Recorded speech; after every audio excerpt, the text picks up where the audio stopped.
Update. I, 29 female, spoke to my parents who ghosted me 5 years ago after my wedding and have now reached out. Original story. My husband, 30 male, used to be my boss. About 9 years ago, I started working as his assistant. We spent about 2.5 years ignoring our mutual attraction until we gave in. We then went to HR, who reassigned me, and the whole thing was strictly above board from the time we began dating. I got pregnant about a year later, and my husband and I decided to just get married.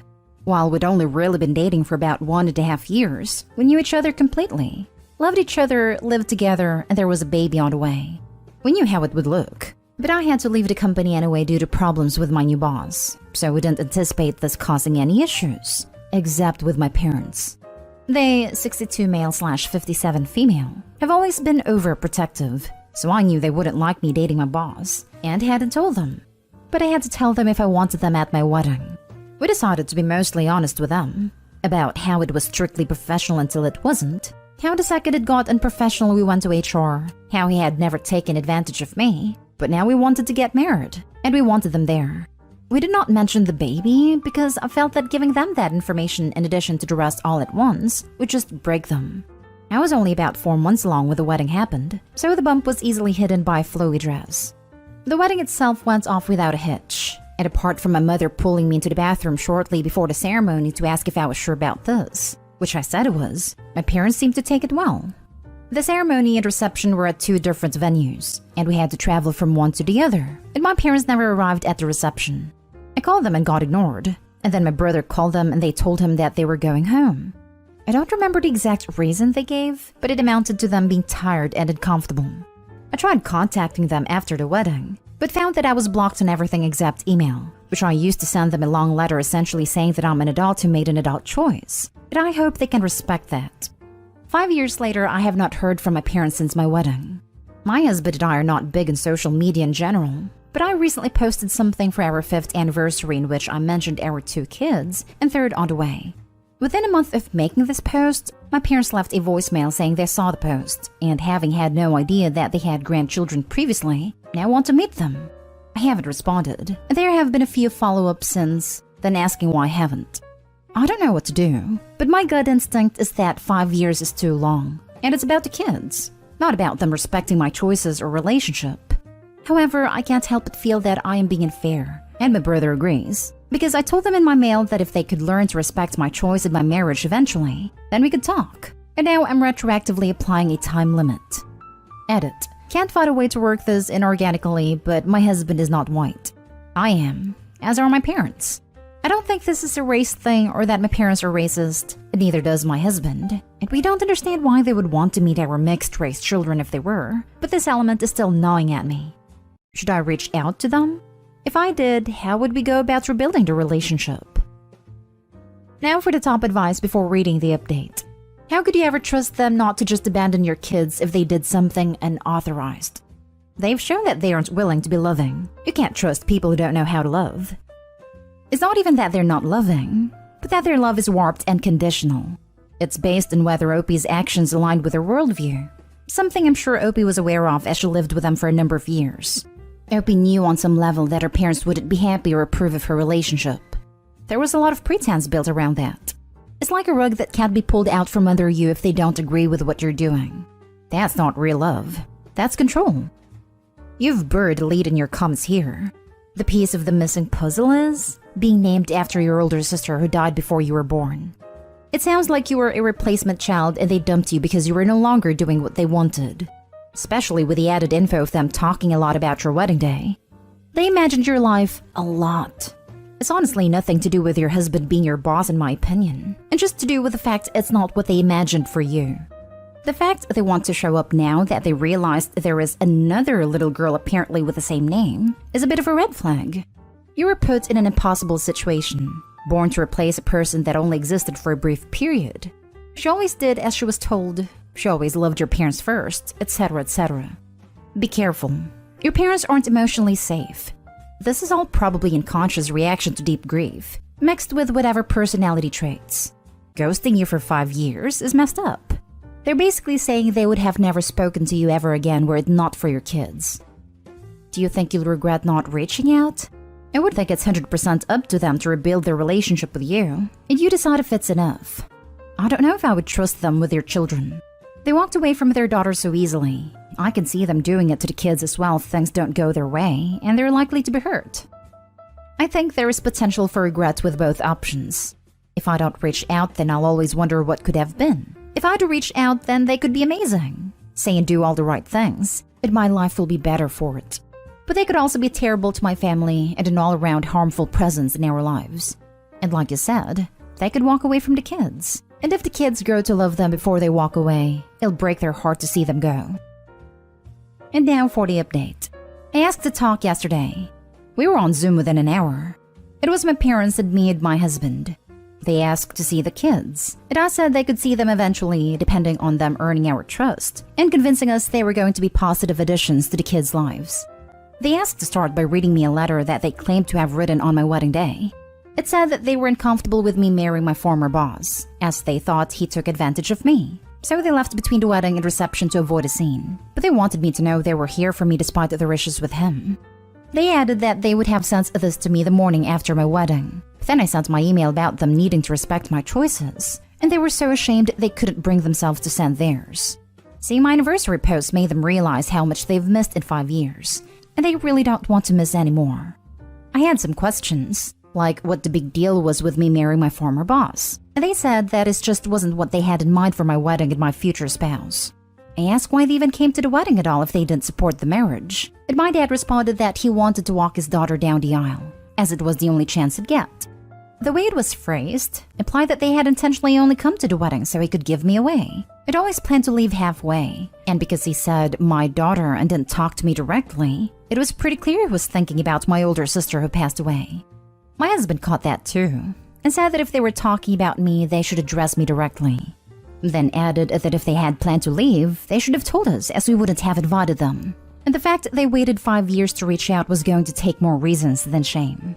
Because as a father, he didn't understand how they could ignore their daughter for years, or only get back in touch when we had kids. My dad snapped that he wasn't going to take this from a cootie, a slur meaning dark-skinned. My mother immediately tried to run damage control, but I ended a call. They have since messaged me several times trying to explain that calling my husband a racial slur wasn't indicative of a racist attitude, and he wouldn't have said that in front of the kids, so they should still get to meet them. I've spent 5 years wondering how they were so offended by me marrying my boss that it earned no contact for half a decade. Turns out they're just that kind of people. It's almost nice to find out. If it was just the boss thing, I would have sympathy for them and we might even be able to reconcile. But with this, it's now just a question of if I'm going to knowingly expose my mixed-race children to a couple of racists, which I'm obviously not going to do. Calling someone using a racial slur out of sudden anger most definitely means they have racist attitude. Sometimes we need to cut out people from our lives to protect who we are. This time you are doing that and protecting your family. They have shown who they are, and cutting them out can mean cutting out the toxicity.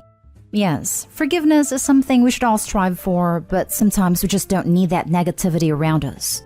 Wish you the best.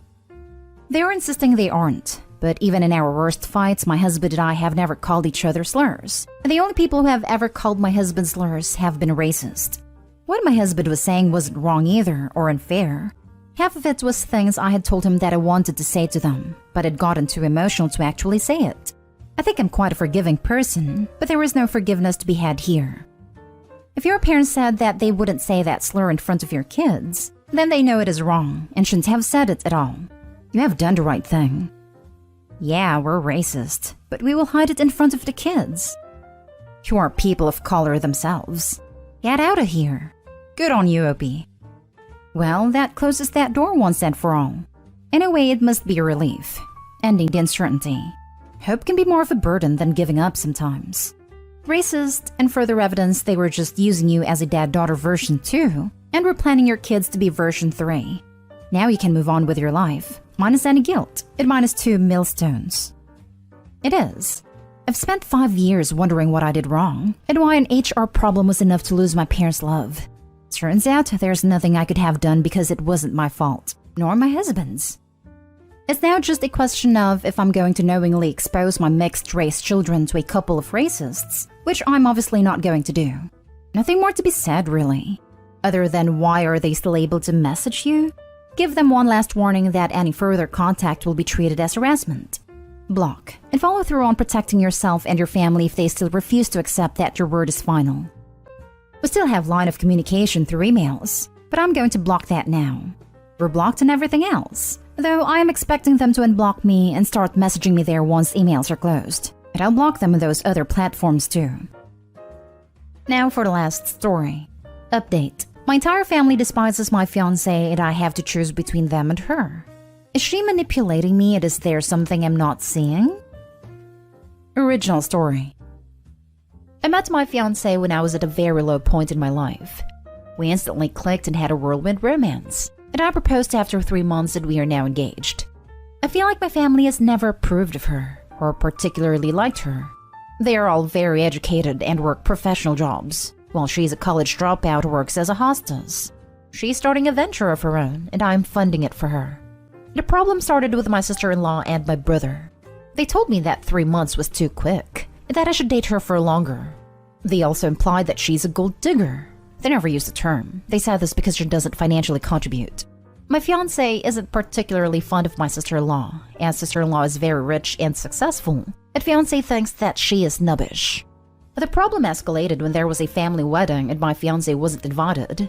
She is of a different race, so she accused my family of being racist and said this to my parents' face.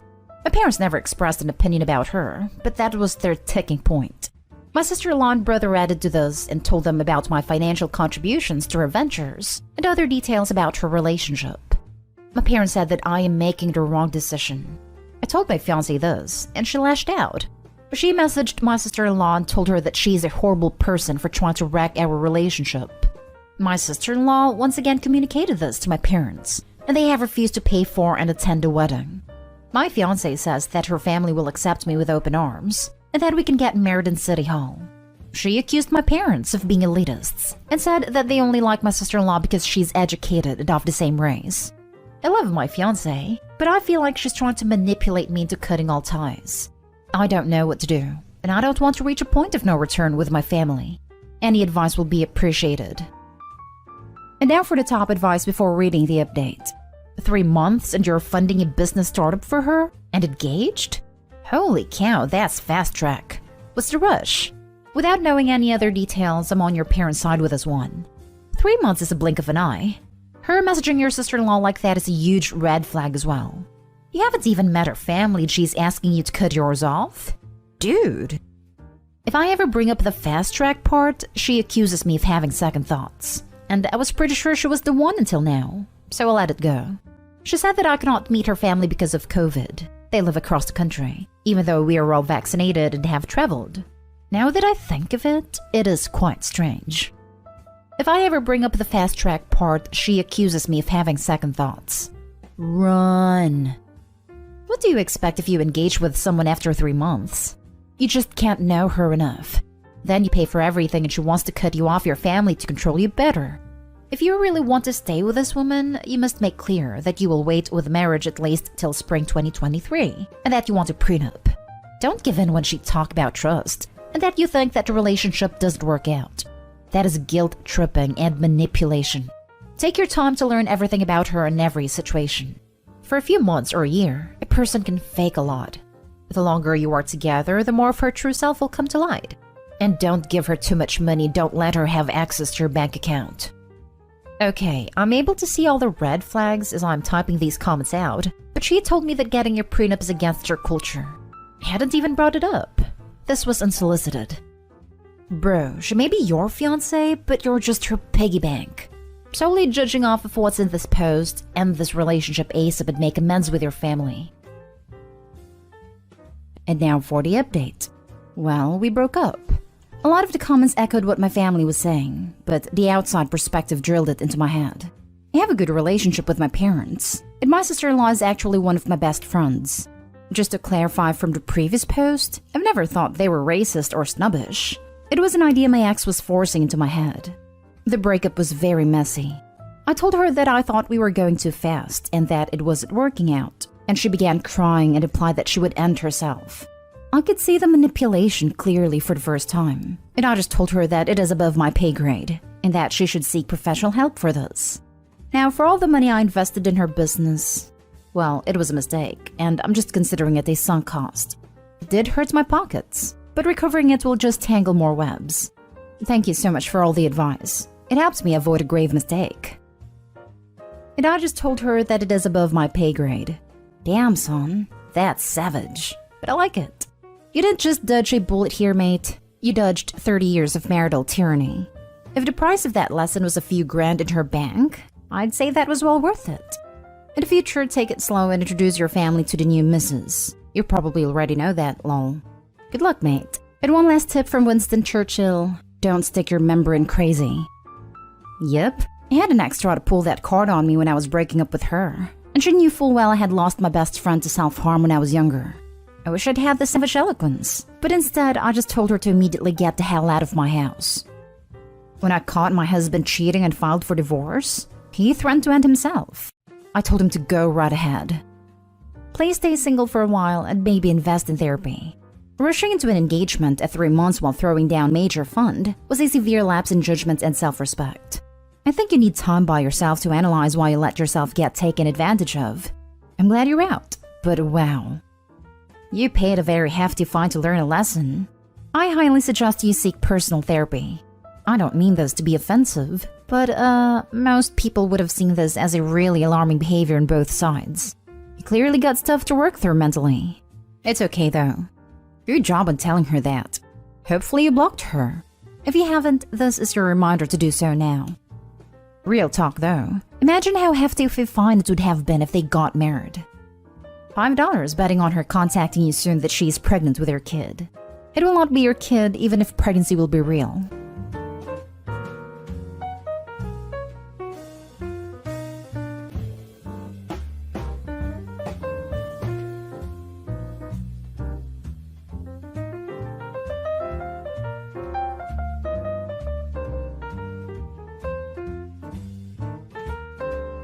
Am I the a-hole for kicking my girlfriend out and potentially making her homeless after she came out to me? So I, male 25, have been dating this girl, female 23, for a year and a half. She lost her job due to COVID and didn't have any other place to go, so I asked her to move in with me even though my place is quite small. We've been growing a bit distant during the pandemic because I work long hours as the sole earner and she doesn't get to spend time with me. But my girlfriend has been spending this time with one of her friends, female 26, who happens to be bi. One day I was working an overnight shift and came back to my girlfriend waiting for me looking as if she'd been crying.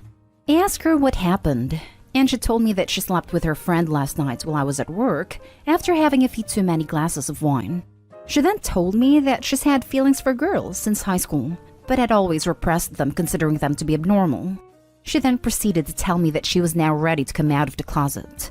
I had been listening patiently while she finished, despite being freaking furious on the inside. I told her that her coming out was great for her and I wished nothing but the best for her in the future, but she had to get out within the week. She then broke down crying again, saying that she didn't have any place to go and no money to pay rent. So I told her that wasn't my problem, and she needed to start looking. She cried saying she thought I was her friend. Now I got mad and told her, no, I was your boyfriend before you cheated on me. Now get the hell out and go stay with the friend she cheated on me with.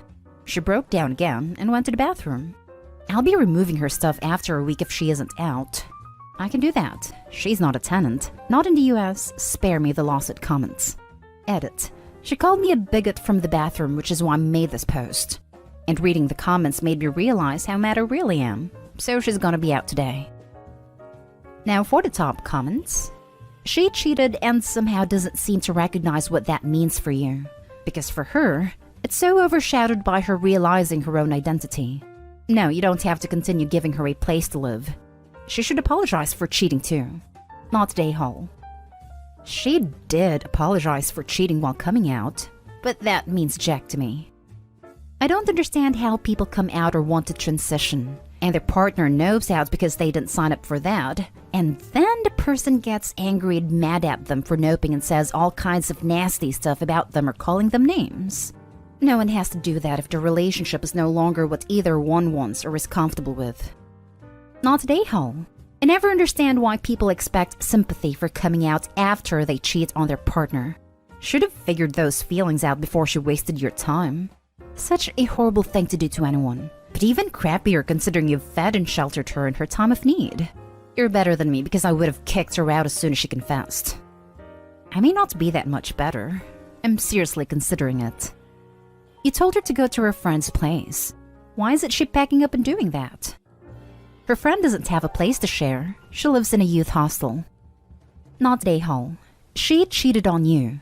Period. You don't get to pass on cheating just because you're coming out.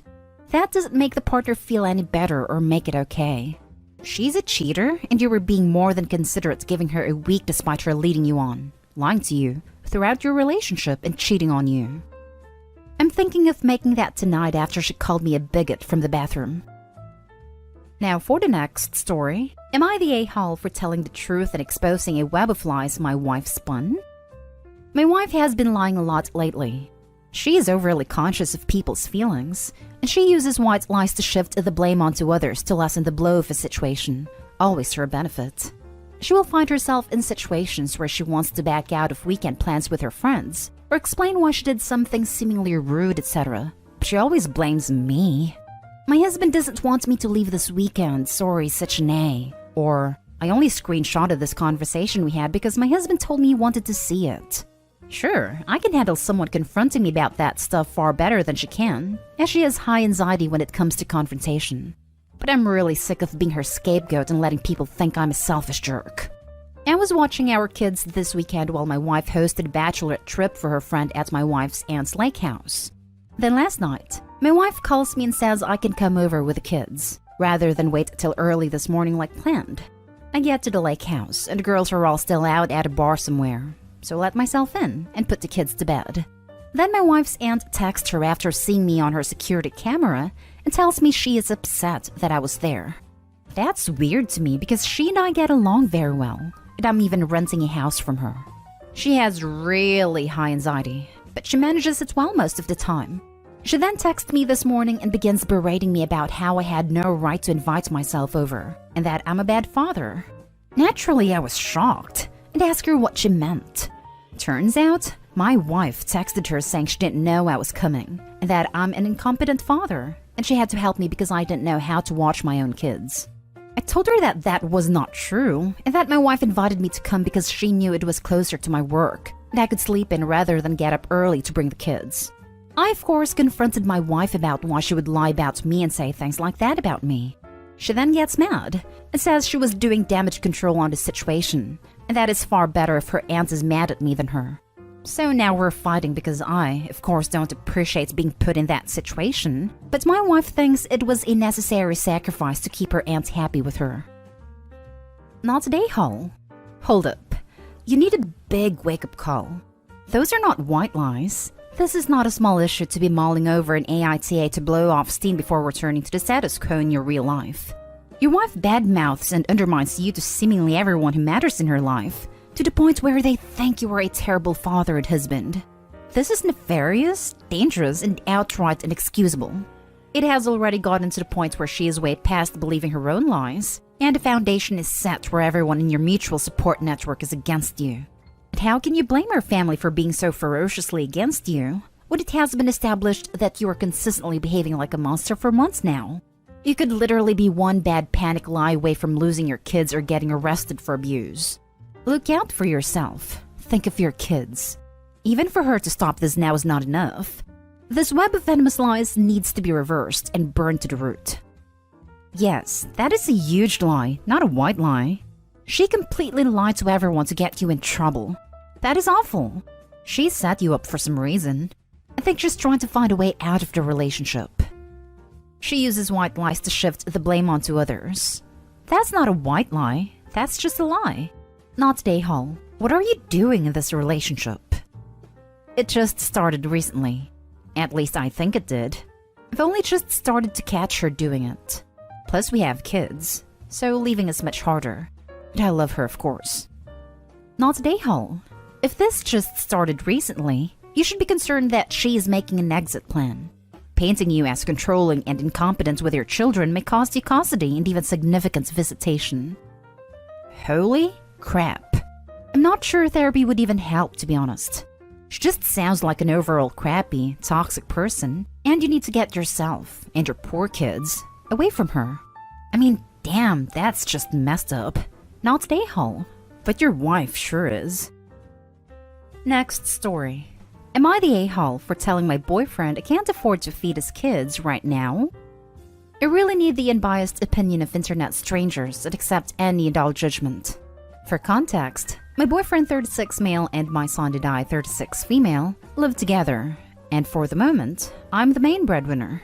Boyfriend pays his portion of the rent and then I pay for everything else. Food, utilities, my portion of the rent, fuel, basically everything else. And I have to budget like crazy to cover everything. I don't have a great salary, but better than his. He's working and bettering his situation, and I support us with an open heart. No resentment and no expectations on repayment. He has 2 kids from a previous relationship that visit us semi-regularly when he's off work. So on to the issue. Last week, he kind of sprung it on me that his kids were coming to stay the night. I asked him nicely to let me know a bit sooner next time so that I could work my money situation.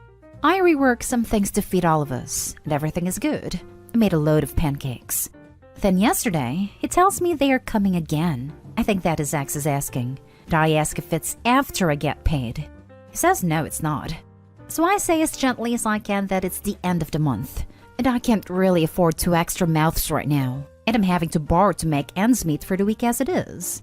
He blows up. Says he doesn't see his kids, and it's not my responsibility and he'll sell his car for money if he has to. I love him and I love his kids, but the reality of the situation is that I can literally not feed them too right now. I know it's just 2 kids and a few extra meals, but it's the reality of our situation, and one of the kids is a preteen that eats more than I do some days, and that's okay. Please bear in mind that boyfriend has no money at all for extra anything. Am I the a-hole for saying I'm not able to accommodate his kids right now? Now for the top comments. Not the a-hole. You can't spend money you don't have. Pretty much sums up how I feel about it. There are no bad feelings towards anyone here, just facts. I can see why you'd feel angry and frustrated, just not angry and frustrated at you. This whole situation sucks. Nobody should be in this financial position. But it sounds to me like you're doing your best to help out when you can. I hope he realizes this once he's not feeling quite so immediately frustrated and disappointed. Not the a-hole. Quick question. If he acknowledges that they're not your responsibility, exactly why is he mad? It just seems like he and the children's mother want to bum off of you, / dump their kids in your lap whenever they want with no lip from you. That's not the kid's fault, but it's not your problem either. Worry about you and your baby. Budget for you and your baby. He's a grown man. What exactly does he budget for? You should seriously rethink whether or not you want the rest of your life to look like this. I don't think your boyfriend actually wants things to change. He seems just fine springing stuff on you, like you don't have enough to deal with by yourself. By the way, does he ever help you with your kid, or is he just piling things onto you with no help whatsoever, even when he doesn't have his kids? Pretty much everything is just up to me to figure out. He would be willing to help me with my kid, but my kid is mine and his dad's responsibility and I don't ask unless I have no other options. He has just finished his studies and is job hunting for the new field at the moment. He used to pay child support before he got the crappy job he has now. His car is also not working, so I take him to work and stuff. Why are you supporting him more than he's supporting you? He is dragging you down, and it sounds like he's making your life miserable. Can you get a new apartment without him? Last story is titled, Am I the a-hole for giving my wife tough love about her weight gain? My wife has gained 100 pounds since we met. At the beginning of our relationship, we bonded over fitness, went to the gym together several times a week, and she was in great shape. She's 5'3" and went from 115 pounds to 215 plus. Most of her weight gain happening in the last 2 years since her father and sister both passed away, and she has been dealing with her grief and depression from that. I understand what she's been going through, but the toll it's taking on her is hard to watch. Her weight gain reached a breaking point for me a few months ago, and I just couldn't bite my tongue anymore. It was like the elephant in the room topic that we never talked about before, even though it was obvious she's been gaining weight. But I finally had to say something. It's much more than just about her appearance, but her health. We used to work out together, go hiking, swimming, etc., and no longer do any of that. So it's affecting our marriage in more ways than one. When I brought it up, I said I was concerned for her and felt I needed to say something. She broke down crying, saying she hasn't felt or looked like herself in years, and blamed it mainly on her grief from her dad and sister passing away. I told her I understand that, but she needs to prioritize both her physical and mental health and learn a better way to cope. She agreed to start grief counseling to start working through all this and hopefully turn her health around. I felt like we had a good conversation and it seemed like we were on the same page. But days later, she had vented to either her mom or best friend about what we talked about, and she approached me about it again and said after talking about it with them, she realizes how unfair and harsh I was being and that she feels disrespected. I don't think I was being harsh at all, but approached her with love and support. I know weight is a sensitive issue, but how long was I supposed to ignore it for? It's been 4 days and she hasn't spoken to me since then because she said I need to apologize, but I don't think I need to. Am I the a-hole? You're the a-hole. Her weight gain reached a breaking point? Her intense grief and depression didn't concern you, but you reached a breaking point over her weight gain. How long were you supposed to ignore it? Forever, because you should have been more concerned about her depression, not her weight. Edit. Other reasons came to light through this. Your wife had a baby 6 months ago and is struggling with PPD on top of her other grief and depression about her family. You are home barely 5 days a week, and those are overnights, meaning your wife has the sole responsibility for your baby who since is 6 months old, most likely up a couple times a night. So your maybe 3 hours of active time being home, your wife must probably choose between a laundry list of things to do while she has your home, such as getting some sleep, spending time as a family, taking some time for her, and the like. You again said your breaking point was a couple months ago, so when she was, 4 months postpartum? Her weight should literally be so far off your mind right now it should be in outer space. OP, you should probably edit your post to add in all of the information about your wife without the vague, she's drastically gained weight.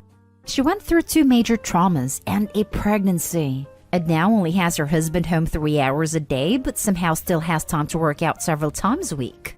Yes, you are doing it for the good of your family, but that takes nothing away from the fact that she's parenting alone while dealing with a severe grief, stress, and depression. And in all of that, you broached the subject by talking about her weight? You may not mean to be an a-hole. You might be a genuinely concerned husband who just don't understand, but my God, you're the a-hole. Not to mention that for the last year and a half, there had been a global pandemic. I can't begin to imagine the many added layers of stress the isolation and lack of normal support network not available during this time must have added to coping with her grief, pregnancy, and birth of her first child. You're the a-hole. You're the a-hole. Edited to add that Opie didn't bother to mention she's also postpartum with a 6-month-old baby and is only home 3 hours a day. Your wife has suffered 2 huge losses, is obviously grieving and suffering depression, and thusly you think reducing her self-esteem is a great idea.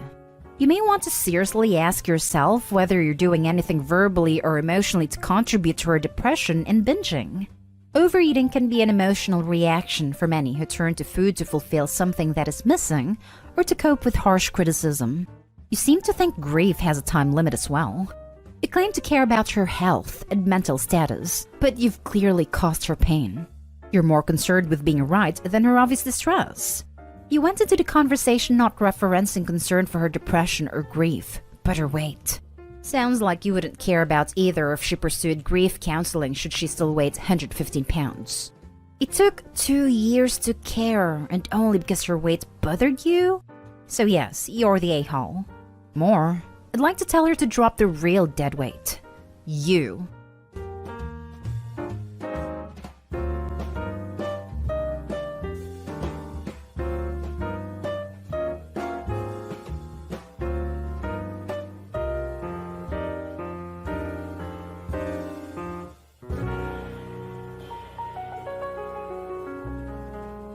Am I the a-hole for kicking out my pregnant ex? Me 29 male, ex 27 female, we have been together for over 6.5 years, and recently found out she's 6 months pregnant. Only thing is, she got pregnant when I was out of town for work. So at the time she got pregnant, I was not in the same country, let alone city, and she has admitted to a one-night stand with some random person at a friend's house party. She does not know this person and wants me to stick with her and help her raise the child. It has said she would put me on a birth certificate. I flat out said that it's not going to happen, and if I would take her to court, I have screenshots of text her admitting it's not mine, and I would not be paying a penny for her or her child. I own my house and everything is in my name, and I used to pay for her expenses, phone and so on. All that has been cut off. She has a job, but it pays a fraction of what I get paid. I told her she has made her bed, and now she can sleep in it, and to essentially get the heck out of my house, and not bother me and go find this person she had a one-night stand with. So I kicked her out, and now her parents are calling me an a-hole for kicking a pregnant woman out. And they can't financially support her or the child if she tries to move back with them or the space for them. Am I the a-hole for kicking her out and potentially making her homeless? Now for the top comments. Not the a-hole for breaking up with her after cheating. How long were you out of town though that you can 100% say the child isn't yours? I would wait until the child arrives, do a DNA test, then proceed accordingly. Almost a month. She has admitted it's not mine. This was done after ultrasound. Rough idea was when it was bang in the middle of the time I was not in the country. Not stay home. In addition to all the other advice you've been given, please see your doctor about STD tests. You have no idea how many times she may have cheated, and without using protection, she put you at risk also. I also vote for you to go see a lawyer in your area now, so you can be sure you are doing everything you should legally. Yes, this. Don't be stingy on lawyers at a time like this. I wish I could say that we live in just world, but we don't. So you're better off spending a bit on a lawyer now than get hooked for at least 18 years on a child that ain't yours. Not stay home. As a person who had 2 very high-risk pregnancies with tons of health issues, I'd like to say pregnant women are not these little snowflakes that melts immediately when they face a hardship. She cheated on you. You're not responsible for her or her kid if you don't want to, and she can deal with her poor choices. But you are not charity. If her parents are that concerned, they can take her in and look after her, and meanwhile ask her why she is a cheater. She has this backwards actually. If she needs money, she needs to track the actual father down via mutual acquaintances from said party and file for paternity. The courts will say it's his problem. If he can't afford to support a child as well as OP can, she should have thought of that before cheating mid-cycle without protection or plan B. Not stay home. OP shouldn't let her put him on anything official as the father either. I've read threads on here where that's like a lifetime commitment to support the kid, and legally hard to charge, if even possible. It is, and it's ridiculous. Thank God they're not married.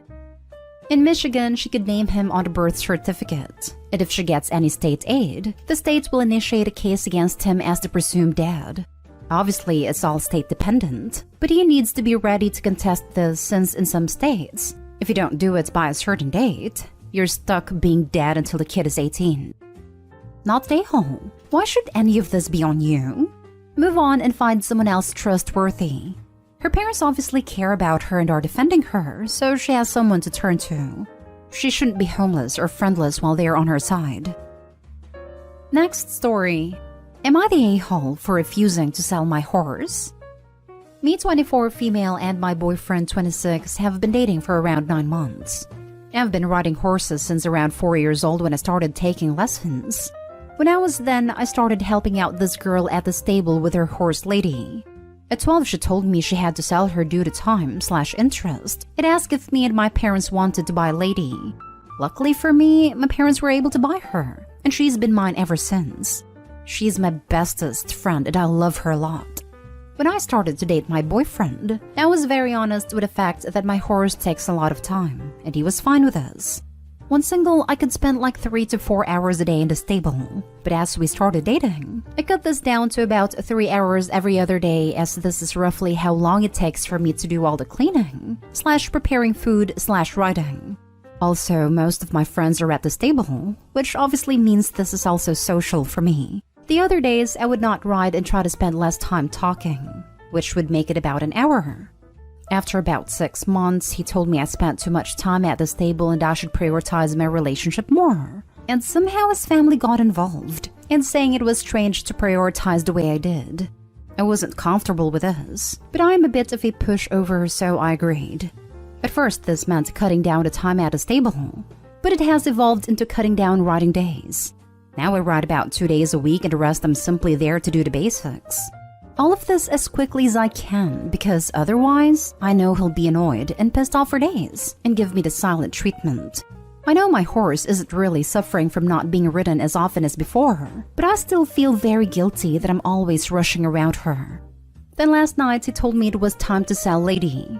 I laughed at him and asked if he was serious. He was. I told him no, and he said I needed to start prioritizing this relationship more. And I said I've done nothing but prioritize this relationship. We argued about it, and he apparently thinks I can just put her down as she's old anyways. I was furious at this. I told him that was absolutely not happening, and I would never sell her. He said that any reasonable person would sell or put down their horse in favor of their boyfriend, and the only reason I wouldn't is because I only hang out with other insane horse people. So I come to you, reasonable people of Reddit. Am I the a-hole?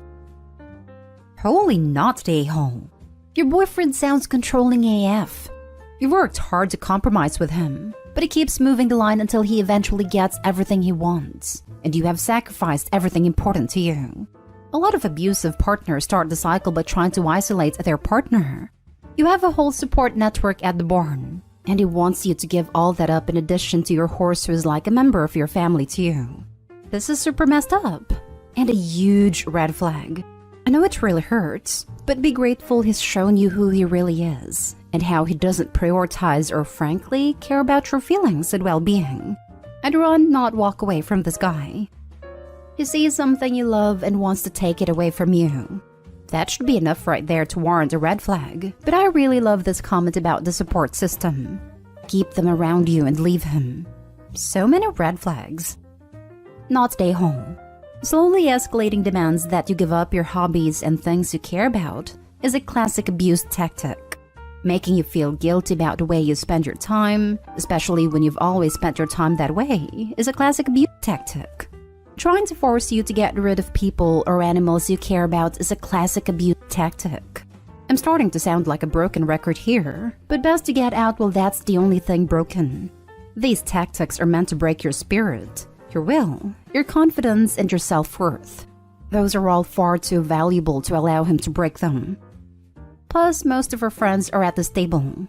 She's already cut down her socialization time with her other friends in order to spend more time with him, and now he wants to get rid of any reason for her to go to the stable at all. That's classic isolation. Not stay whole, keep your horse. Your friends probably miss riding with you. Time for your boyfriend to compromise or get out. What the ever-loving heck is this? He wants to kill your horse. Fire the man into the goddamn sun, and wonder how he managed to date IRL Gaston. Not stay home. Edit. So I never expected this to get as much attention as it did. I'm very overwhelmed and thankful for all your kind comments and messages. I'm currently sitting with Lady in her stable, crying my eyes out because this has been such a wake-up call for me. My boyfriend left to visit his family and friends at his old town earlier today before I posted. So for everyone worried, all is well for now and I will handle this ASAP. First, I need to go home and sleep. Thank you all for being wonderful. Next story is titled, Am I the a-hole for demanding my boyfriend pay me for a replacement phone after he threw out my old one? Hello, I, female 32, met my boyfriend, male 37, about 9 months ago. He has 2 kids, 4 and 6 both boys, from his previous relationship. His kids are adorable, and I love spending time with them. However, we do not live together yet. So last week, he had a work trip and asked if he could bring the kids to stay with me, and I approved with zero hesitation. The boys came over and we took the entire day doing fun outdoor activities. We got home in the evening and I decided to post one video I took of the kids playing with the snow. I posted it and got a number of likes. I tagged my boyfriend as a surprise to let him know how much fun the kids had. But when he got back, he was furious with me for posting a video of the kids without permission. He pitched a fit and went on about how I overstepped, invaded his and the kids' privacy, and betrayed a sense of security thought I had for the kids. I was flabbergasted by his reaction. I said, "What's the big deal?" And he literally started shouting at me and berating me, insinuating I should never have done that. He demanded I delete the video, wipe it along with any other videos and pictures I took of his kids off my phone completely. I was going to do what he asked, but I found that he took my phone and threw it away. He only gave my SIM card. I lost it, asking why he did it. It is said that I created this situation and made him do this. I called him unbelievable and demanded to pay me for a replacement phone as soon as possible, but he said he wasn't responsible for my mistakes. I argued that he massively overreacted, and he should have let me know he didn't want the kids to be on cam. And he just kept going on about how I violated his and his kids' trust and privacy, and how it's never an overreaction when he's trying to keep their privacy intact. I kept demanding for a new phone, and he's refusing. So, am I the a-hole? I do feel like I should have spoken to him, but I think I have the right to not want my phone thrown out over a small mistake. Now for the comments. And so begins the free childcare. Not the a-hole. Okay, sure. If he doesn't want his kids' images on social media, he could have told you. But throwing away someone else's property is theft. This is a big red flag for how he will react in most situations he doesn't like. Yes, he should replace your phone, but I very much doubt he will. I'd also cut ties with him because you don't need to be treated like that. And did his ex even know you had kids alone with you? Can we talk about the huge blazing red flag of "you made me do this to you"? Because damn, that's an awful big red flag. Anybody who says you made them throw out your stuff or hit you or belittle you or whatever horrible behavior they're showing, that's not a person to keep in your life. That's a person who can't take responsibility and will blame you for what they do to you. I hope he's not the a-hole and should run from this man. Whoa, throw that whole man away. While he had a right to ask you to take down videos of his kids from social media, he had zero right to throw away your personal property. Not the a-hole. OP, his reaction is just plain scary to me. I totally understand getting upset about his kids being on social media. You never post kids' pictures without parents' permission. The way he overreacted to it throws up red flags and question marks. The simple adult answer is to just delete the pictures. He went to the controlling extreme of becoming unhinged with your phone. Either he is a serious control freak, there is something about this relationship with the kids you don't know, or something way more going on than obvious in this post. Now for the last story. Am I the a-hole for continuing to accept extra help from my ex and his family, even though his fiancé doesn't like it? I have a 4-year-old daughter with my ex. I would say we have a pretty great co-parenting relationship, and he and his family have helped me more than I would have expected them to. He is engaged now, and his fiancée, Laura, is the biggest fan of mine. I know she's told him she doesn't like how much he helps me, and she expects him to stop after they get married. I assume he refused, because she decided to come speak to me woman to woman. The main things she wants me to stop are 1. Stop accepting so much money from him even if he insists. 2. Move out from the apartment my daughter and I live in for free and find my own place. 3. Stop going on family vacations with him. 4. Stop having family dinners with him. 5. Stop attending events his family hosts. I told her no. She got upset and told me I should understand her perspective and why this wasn't fair for her. That I didn't need half of the things I accepted from him, and I was just milking him like a cash cow because I had his daughter. She said that since they were a family now, I should realize the dynamic between us has to change, and no partner would be okay with how things are now. I told her no again and asked her to leave. Am I the a-hole? Not the a-hole. She's being incredibly insecure and petty. He's taking care of his child. You will both always be there, so she needs to get over it. Move out of your apartment? No. I hope she treats your daughter right when you're not around. The only part I could agree with cutting out would be you going on family vacations with him. Unless it's some big sort of family thing, in which case still, who cares? She's threatened by you. I even think the family vacations are nice if they are for their daughter.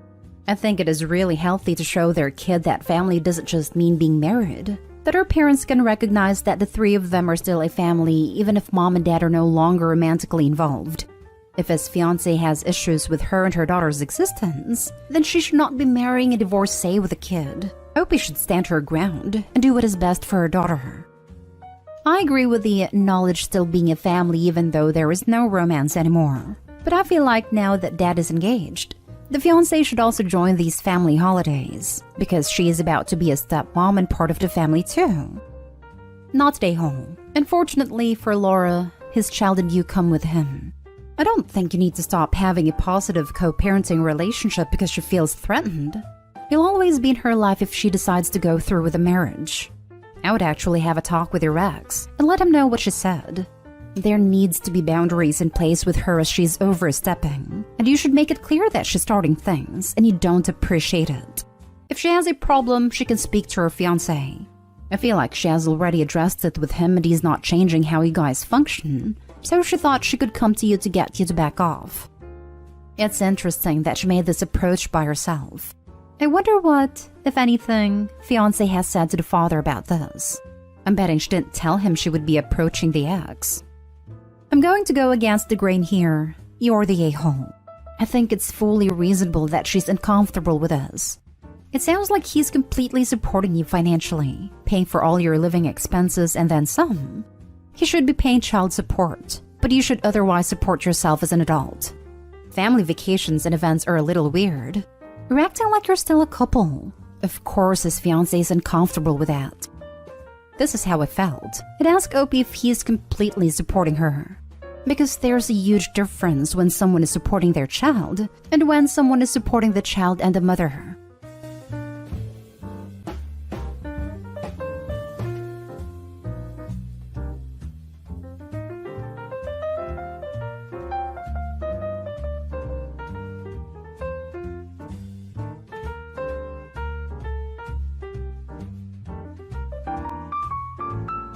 Am I the a-hole for refusing to include my stepbrother in my social life, resulting in him having no friends? My mom cheated on my dad with my stepdad. I know it's wrong, but because of how their relationship started, I went into the situation having made up my mind I would hate them. However, I found out that I'm going to have a stepbrother, John, so I thought I would be nice to him since it didn't have anything to do with the divorce. They moved into my city last summer from a nearby town, so my stepbrother would be joining my school as the new kid. We're in 11th grade, so everyone already knows each other and the social circles have been established since like elementary school, and nobody's nice to new kids. We've had assemblies because new kids have a hard time making friends. Because of this, my mom asked me to introduce John to my friends, which I agreed to because I didn't want him to be alone. Well, John is a complete piece of turd, and he has been a piece of turd since the day I met him. He makes at least one comment a day about my stepdad is better than my dad. It makes jokes about my mom cheating. I've told my mom and she could not care less. It is telling me I need to learn how to figure it out on my own. I want to be clear that he is the one that started it, and he started saying stuff like this within an hour of meeting me. Since he came in the summer, we were arguing for like 3 months before school. So on the first day, he was expecting that he would follow me around and meet my friends, and I told him to buzz off and figure it out himself. He looked like a deer in headlights because he didn't know anyone. Fast forward to now, almost done with the school year, and I was right. As expected, John has made almost no friends, and usually eats lunch alone. We have one class in common, and I didn't acknowledge him, but he sits in the back and keeps to himself.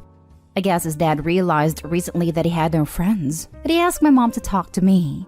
And my mom asked me if I introduced him to my friends, and I told her that I didn't, because he's been bullying me for over a year for no reason. She got upset and saying John has no friends because of me. Am I the a-hole? Now for the top comments. Not the a-hole at all. He's what, 17? Surely he is capable of seeking out and making his own friends. Beyond the fact that you owe him nothing because it sounds like a total toolbox. Nah, my school is actually really mean. Kids don't talk to anyone that's not in their clique. Unless you've been in my district since you were a little kid, you're not going to make friends. You'll have classmates you're friendly with at best. We've had assemblies about this because parents of new kids have transferred them before because of stuff like this. I knew from the start that if I left him on his own, he would be alone. What an awful school. Not stay home, but as someone who moved around a lot as a kid, that entire culture sounds so freaking toxic. I grew up in a small community and it is 100% this. Even in high school, A lot of the cliques were formed from when you went to elementary school. People did make some friends early in high school, but it was very cliquey and part of the reason was geography. The high school fit in from all the small towns around. So while you went to school with a variety of people, very few actually lived in your town. And if you moved to that town, you had a problem that not only had everyone known each other since kindergarten, a lot of their parents had known each other too. Not today, home. If his father was so concerned about his kid having a social life, he should have thought about that before raising him to be a bully. You are under no obligation to do anything. He isn't your family. He is just the son of the man who ruined your family. I feel a bit bad for John. Who knows what his life was like before they moved, and being yanked out of his school and made to move into another house. He probably needs therapy, but until he does some self-reflection, I think OP should keep his space unless John shows real remorse, not just sad that he is lonely. Next story. Am I the a-hole for naming my daughter the same thing as her half-sister? Last summer, I, 33 female, started sleeping with this guy, 45 male. In December, I found out I was pregnant. And while I'm pro-choice, I decided to keep it. I was already feeling like we were at the beginning of the end relationship-wise. So I said, look, I'm pregnant. I've made this decision, but it's up to you if you want to be involved. And it's okay if you want to bail. I have the resources to do this alone. He said a baby wasn't something he wanted. And I said that's totally fine. I won't even put your name down on a birth certificate. We can treat this like a sperm donor situation. He agreed. After that, he predictably started pulling away and we broke up. 3 months post-breakup, when I was 6.5 months pregnant, this woman DMs me and says, "Hey, were you sleeping with my husband until recently?" It turns out that he had a wife and a 13-year-old daughter. His wife is in the process of getting a divorce from him and gathering evidence of what turned out to be a wild amount of infidelity. So she was relatively cordial and believed me when I said I had no clue. Even before we'd broken up, I told him that if it was a girl, I wanted to name her Samantha. Samantha isn't the actual name, but it's a similar long girly name with multiple nicknames. It was my sister's name before she passed away. And even before that, it was a name I loved for aesthetic reasons. We always talked about naming our daughters after one another before she passed. He expressed dislike, but I jokingly but not really said it wasn't really his decision. After everything came out in the open, I found out that the reason he was against the name was because his 13-year-old daughter was named Samantha. Now that everything is out in the open, he said, "So what are you going to name her?" And I said, "What do you mean? I already told you, Samantha." And he said, "You can't do that. That's my other daughter's name." I said that he lost naming privileges a long time ago. And if anyone asked, I was happy to make it clear that I'd been the one to pick the name. I also reminded him that I still wasn't obligating him to be involved in this in any way. And given how he'd lied, I frankly didn't want him to be. But if and when he chose to be involved, I was going to hold him to it and expect child support / visitation / etc. Which from his point of view is not ideal because he doesn't want the responsibility of care. And especially doesn't want the responsibility of child support and asset splitting. Rather, he wants to have his cake and eat it too. I take on all the responsibility. There's no paternity test, a blank father's name on the birth certificate, but he still gets to have opinions. Which frankly suits me as well because I don't want to be legally tied to him. But when I told my friend, she said that while he didn't deserve any courtesy, it was an unkind thing to do as 13-year-old. How do you think your daughter is going to feel when she finds she has an older half-sister with the same name? And she will find out. There are currently around 50 comments, and as far as I can tell, this is the only one that mentions how the OP's future daughter might feel in the future. Surely that should be one of the first considerations. It seems like that could be covered by, "It was my late sister's name, who meant a lot to me, and I chose it before I knew about your sperm donor's other family." Right? Tell her early that she's named after her late aunt and her half-sister having the same name is a funny coincidence. Assuming the real name is equally as common as Samantha, she's going to know at least a few at school anyway. Everyone sucks here. You and the father to be exact. Him for the cheating, you for the naming. I know a lot of people are going to say, name your kid whatever you want. But is it really in her best interest? How do you think your daughter is going to feel like when she'll find out she has a sister with the same name? What about her sister? How do you think she's going to feel about having a little sister named like her? Especially as she probably won't get to spend that much time with her with the father they have. For me, it's horrible for both girls. If you name your child Samantha, then your child is never going to have a relationship with her older half-sibling. No one is going to be able to recover enough from finding out that your sister, who your dad had during an affair that caused him and your mom to be divorced, has the same name as you. This is how it will all look from the older Samantha's point of view, and she will not like younger Samantha ever because of it, if she has to share her name with her. So if you intend there to be a sibling relationship, you might want to consider making Samantha a middle name and looking at the meaning of Samantha and finding another name with the same meaning to become the first name. So there's no a-hole here. It's just about what you intend for your child now you know they have a sibling. Next story is titled, Am I the a-hole for skipping my mother's 5th wedding to go to a job interview at AITA? For the past few months, I, 26 female, have been unemployed and desperate for a job, and I finally got an opportunity for a job at AITA, a popular British supermarket. But the date overlapped with my 52-year-old mother's 5th wedding. Over the span of my life, my mother has been in over 50 relationships, only 5 lasting more than 2 months. As a child, this really distressed me as I had many random men coming into my house frequently, and my mom was pretty much neglecting me throughout this. My dad left when I was 4 after my mother cheated on him with 6 guys. I found this out a lot later, and I didn't have contact with him until I was 18. After all of my mother's relationships and 4 divorces, she finally insists she has found a right man and invited me to their wedding 2 weeks before my interview, and I realized they were the same date. I figured that going to the interview would benefit me more than the wedding and decided to go to the interview instead. I assumed my mother wouldn't mind as I had attended every wedding before that, but I was wrong. She was very angry at me, and my whole family have been calling to tell me how much of an a-hole I am for missing my mother's big day. I did get the job though, and now I am financially stable enough to afford rent for my 1-bedroom flat, and I do not regret a thing. Am I the a-hole? Not the a-hole. You'll catch the next one. Seriously, there's never been a more appropriate time to play that card. You got the job. Congrats. Tell mommy you'll catch her on wedding number 6. Thank you. I'm doing really well now, other than my family being mad. Not stay home. I have a rule. I attend only one of each of the major life event parties per person. You'll only see me at one of your weddings, 1 baby shower, 1 divorce party, 1 funeral. All others get an RSVP regrets response. Okay, maybe I'd go to a 2nd funeral because you don't see those every day. You'll be at the 2nd funeral like, y'all sure this time? While poking the body. I love all the snarky comments telling her you'll come to her 6th, but if you need an actually productive thing to tell her, apologize for the unavoidable conflict, just to keep the peace, and tell her you'd love to take her out to dinner / make them dinner to celebrate their 1st anniversary next year, either on the date or near it, if they want that date for something special just for them.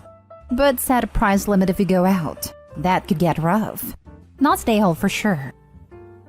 Last story. Am I the a-hole for not letting my child's mother stay with me? Don't want to get too far into the relationship aspect, so I'll bullet point it. Started dating Kara at 16, married at 22. Me/Kara both 36. Daughter came when we were 23. When our daughter was 6, Kara came to me asking for an open relationship. She said she had gotten bored and wasn't sure I was her forever person. I told her that wouldn't be happening. She said she wanted a divorce then. We went through that whole process and we ended up splitting custody. I later learned that she had been talking to other guys before we ever had our talk. So, safe to say, I'm not a huge fan of her anymore. We have no contact outside of pickup times. I typically don't ask my daughter questions about my ex unless it's of vital importance. But I did notice about 5 months ago that Kara had changed pickup locations to an apartment complex.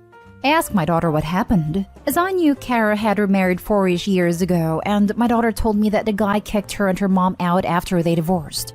I asked what happened, and my daughter told me that her mom found out she was infertile, and the dude divorced her on the spot. I wasn't too worried about the situation as my daughter appeared fine emotionally. Took her to therapy to make sure, and she wasn't complaining about the apartment. So last week, my ex showed up at my door asking if she could talk to me. She said she had no money after her apartment raised rent. She was struggling to provide for our daughter, and her ex took a lot of her money in the divorce. She was probably gonna get evicted at the end of the month. She asked if she could live with me for a few months till she could save up for a place. I told her absolutely not, and that I'd probably go back to the court and seek a custody alteration, because I'm not gonna have my daughter in an unstable environment. My ex told me that won't happen, and she'll fight that in court. I told her she didn't have the money for rent, let alone a lawyer. So maybe she shouldn't fight it, and instead work on finding somewhere to live. So my daughter has learned about the situation. I was speaking on the phone to my parents about it, and I think she overheard me, and she's furious at me, saying that we have plenty of space. I have a 5-bedroom house with an in-law suite in the basement. It's a walkout and it has a full kitchen. So my daughter thinks it's cruel I won't let her mom stay in the basement for a few months when we hardly go down there. I told her that wouldn't be happening as her mother has made her own decisions. It is not my responsibility. Also, I didn't say this to my daughter. I've become an attractive option to divorced women. Pool definitely helps. Lol. So I don't want my ex-wife living here because it could look bad to some of the women I hang out with. Kara texted me and offered to pay for utilities and do chores if that would change my mind. My daughter really wants me to help, but I don't feel like it. And I frankly don't really want to help this woman. I like my house situation the way it is. Am I the a-hole? Not the a-hole. But if you don't want to permanently damage your relationship with your daughter, I suggest going to a family therapist to work it out with her in a structured setting. She's 13, if I did the math correctly, and this is an impactful time in her life. If not handled properly, she could resent you for the rest of your life. Therapy isn't a magic wand you can wave to make the daughter feel okay about this. She's perfectly entitled to feel unhappy that her dad won't help her mom. That doesn't mean that Opie should move his ex in if he doesn't want to. Just that he can't wish away his daughter's feelings about that choice. This, 1,000 times this. Therapy has potential, but there are so many obstacles involved in getting proper therapy. Get therapy is usually what people say when they just don't want to deal with you anymore. Not that there aren't some genuinely concerned people out there, but they don't often know the obstacles involved. Not the a-hole for not letting your ex live with you. People saying you're the a-hole for this can't conceive of the problems with this. Don't let her move in. However, you're the a-hole for putting your daughter in the middle of this. Don't quiz her about your ex. She's now playing you because you established this possibility by pumping her for info. Agree. If he lets her move in, she'll never leave. The daughter will yell at him for kicking her mom out. Better to get full custody until the mom is able to get her own place and steady income. Not stay whole, but think of helping ex out, for your daughter's sake.